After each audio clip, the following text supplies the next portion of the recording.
కుటుంబ సభ్యులకి మిత్రులకి శుభోదయం. Good morning guys. ఈరోజు మా సాయిగాడి హ్యాండ్ ఇచ్చిండు, అంటే పాపం వాడికి జ్వరం అంట, అందుకే రాలేకపోయిండు. ఇక ఈరోజు కూడా ఏం చేసేది లేక గ్రౌండ్కి పోయి నేను ఒక్కడనే బోర్ కొడుతుంది కాబట్టి ఇంటి ముందే నిన్ను చూపించిన రోడ్లు ఈరోజు ఒక 22 రౌండ్స్ వేసిన. తర్వాత బేసిక్ ఎక్సర్సైజెస్, దానిలో కొన్ని పేర్లు నాకు తెలియవు, నాకు వచ్చిన పేర్లతో చెప్తాను. నేను పుషప్స్ చేసిన, నీ రైజెస్ చేసిన, బాడీ రొటేషన్ చేసిన, ఒక స్టెప్ ఎక్కి దిగుడు, ఇవన్నీ ఎక్సర్సైజెస్ 3 సెట్స్ చేసిన. ఆ ఎక్సర్సైజెస్ పేర్లు కరెక్ట్గా తెలిసిన వాళ్ళు కమెంట్ సెక్షన్లో కమెంట్ చేయండి, ఎందుకంటే నేను కూడా లెర్నింగ్ ఫేజ్లో ఉన్నా కాబట్టి నేను నేర్చుకోవడానికి రెడీగా ఉన్నా. సో చూస్తున్నారు మీరు. ఈరోజు తూల తీరిపోయింది. ఈరోజు నిన్నటికంటే ఎక్కువనే చేసాను. Day by day 5 minutes exercise improve చేసుకుంటూ పోతా. ఇది ఎక్కడి వరకు వెళ్తుందో తెలియదు.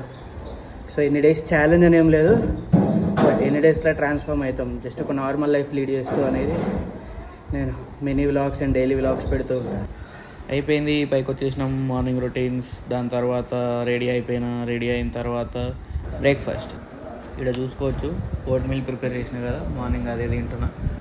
ఇక మార్నింగ్ ఒక యాపిల్ యాడ్ చేసుకున్నా, ఒక ఫ్రూట్ ఉండాలని చెప్పేసి. బ్రేక్ఫాస్ట్ చేయడం అయిపోయింది. నాన్నని బ్రేక్ఫాస్ట్ పంపించడానికి షాప్కి వెళ్ళిపోతున్నాను. షాప్కి రీచ్ అయిపోయాను. సాటర్డే కాబట్టి నేను కూడా ఫ్రీ. కొంచెం వర్క్ ఉంది, వర్క్ తర్వాత మళ్ళీ లంచ్కి వచ్చేసిన. నేను తిని వెళ్ళిన తర్వాత నాన్న లంచ్కి వస్తారనమాట. సో లంచ్ తర్వాత కూడా ఈరోజు వర్క్ ఉండే, బట్ అది షూట్ చేయడం మర్చిపోయినా. నైట్ ఇంటికి వచ్చే తర్వాత డిన్నర్ వచ్చేసి ప్యాన్ కేక్స్ కాదు, ఇడ్లీ పిండట్లు.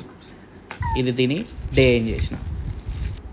ఈ వీడియో మీకు నచ్చినట్టయితే నా అకౌంట్ని ఫాలో కొట్టండి. యూట్యూబ్ లింక్ బయోలో ఉంటుంది, అక్కడికి వెళ్ళి సబ్స్క్రైబ్ కొట్టండి.